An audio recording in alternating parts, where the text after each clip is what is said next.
Alright, hello everyone, this is Mr. Crozier. I want to give you some help with the calculator test for Chapter 4. Basically, I want to show you what you need to do with your TI-84 to do these problems. The work is here and the answers are here, but I want to go through the calculator. Well, the first thing you want to do when you use your calculator always is make sure you have everything turned off here. You can turn graphs on and off by highlighting this here. You can turn plots on and off, like right now plot 1 is on. But you want to turn off all your graphs. Turn off all your plots so you don't have extra stuff going on. And I'm going to go ahead and erase mine. So everything's erased. Plots are on now. Plots are off now. So everything's erased there. Mode. If you hit mode, you have lots of different things going on here. You can check some of them out. Degrees and radians. Make sure you're in the right one depending on the problem. That's important. Everything else is usually just along the left. There's more down here. Most of it you don't have to mess with, but degrees and radians is an important one. All right, here we go. So problems here. Riemann sums, nothing fancy on the calculator there. You can just do that. Number 2, down here, the average value of a function. Well, we're going to take this integral and divide it by this amount because that's the distance from A to B here. And that can be done in one step on the calculator. If we put in 17 halves, and I always write it in parentheses for my fractions, you can go to math, type down here number 9, and set up your definite integral. Exactly like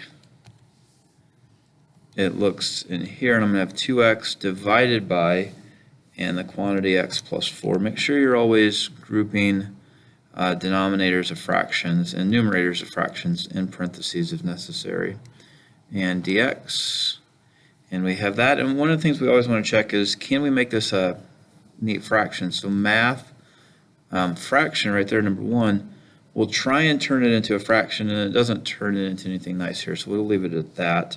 And directions do say to round, but if you have the decimal 0.25 and you hit math and you turn that answer into a fraction, well, that's a fraction 1/4, and 0.375 math fraction is fraction 3/8. So take advantage of that. Number 3, pretty simple, nothing fancy on the calculator. Just make sure for this natural log here, you put 15.23 divided by 43.2 all in one parentheses, divided by a natural log of 0.85. And that's how you get that value out here. And the neat thing to do about this, if we want to check this answer here, store it into x, and 43.2 times 0.85 raised to the x power, it's 15.23, you can check it. For a problem like this, where we're trying to find the equation, well, we're going to put these values in a list. So that's 5 and 10 and 15 and 20 and 25 and 30. Make sure there's nothing extra. And then come up here and let's make sure they match. 6 and 12 and 17 and 14 and 12 and 16 and 25. And make sure there's nothing extra. And make sure they line up. Everything lines up. And this bottom row is blank and it's blank. One of the major problems is if these lists don't match. Say if this one has 10 elements and this has 11 elements, the calculator can't do the calculations most of the time. All right, so we want to find the cubic function for this. Well, that is under Stats, Calc, and we are going to use cubic regression right here, meaning it's going to give us the equation for that. And list 1, list 2 should be set up, and it should calculate. And right here are my coefficients: 0.0044, -19, 2.48, and d, and it just goes down x3, 2, 1, x0. They give you the function, they tell you the coefficients, it's there. I forgot this, one of the major things, if your calculator is not working, second, memory, and you can reset it here. You can reset everything on your calculator. Just hit reset all, go over to all and everything, reset everything, and should get it back to the beginning. Evaluate the definite integral. Again, math type, integral. Match it up exactly like that. Number 6, Nothing fancy on the calculator here. We're integrating back from acceleration, gets us to velocity. Nothing fancy on the calculator here. Number 8, there is a problem right here. Choice 10, summation. Whoops, have too much going on there. Let's try that again. Summation notation here. Set that up exactly like that. I usually use the variable x and change all my i's to x's. It's just easier. All right, number 9. This one here, again, just set up the math. Go to definite integral. Problem is here we want an exact answer, but there's a pi in there. So if you do this with a pi in there, your answer is going to be a decimal because it doesn't give you the pi notation here. So I pulled this out here and then just did the integral of this and then just multiplied the pi back on there.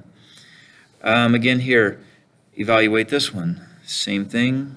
However, be sure your calculator's in radians. Radians degrees. I'm going to have to go down here and switch it. Now it's in radians to get the right answer. Scatter plot. Well, go to your data. Make sure the data is correct there. And this one is 6, 12, 17, but then the numbers got changed to 20 and 19 and 10 and 7 is what I believe your worksheet says. Window, 0 to 30 and 10 and 0 to 30 and 10. Looks good to me. Y equals, go up, turn the plot on and graph. And well, you can see the plot. If you go to second stat plot and you click on plot 1, this is what plot 1 looks like. It's on, it's this, it's list 1, it's list 2. And if you want to get fancy, you can change the way it looks down here. You can also make other graphs here. There are different kind of graphs. If you want to play around with that, that's fine. But a scatter plot's the first one. So I hit graph, and there we go. And that's what my data matches. Go ahead and sketch it, and sketch a curve going through it like this. And the area that we're interested in is from 10 to 25, which is right here. It's all of this shaded in area here.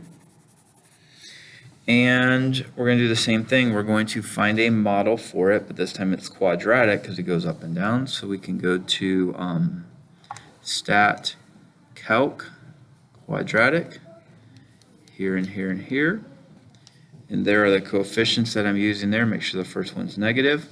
Let me go back and type this in here. Y equals a negative 0.059 x squared plus 1.7x plus 5.57. Graph, and the curve goes nicely through there. Now remember, you can also make your calculator shade this. So if you go to second, calculate integral right here, it asks for the lower limit, 10. It asks for the upper limit, 25. And it shades it for you. And it even gives you that final answer. I don't think this question asked for it, but that answer is there. All right, number 12, it asks you to sketch this graph over this area here. And first off, it gives you the window 0 to 8, so I'm going to switch that to where I need it to be. Count by ones, 0 to 8, 1, y equals, turn this off. Let's turn off this plot, we don't need it. And the first function is 1, 7, 5, and then 7 minus math absolute value of x minus 6. Graph, and then go ahead and plot this. You can move up and down here, and you can see where that point is, and I made it integer, so it's 4, 5. So 4, 5 is this point right here, and just find the area. And it says by geometric shape, so what I did is I divided this here, and I have a trapezoid here, and I have a rectangle here. So use formulas, add them up, that'll be it. All right, that's the first part of this video. I'm going to make a second one for the second half of the test.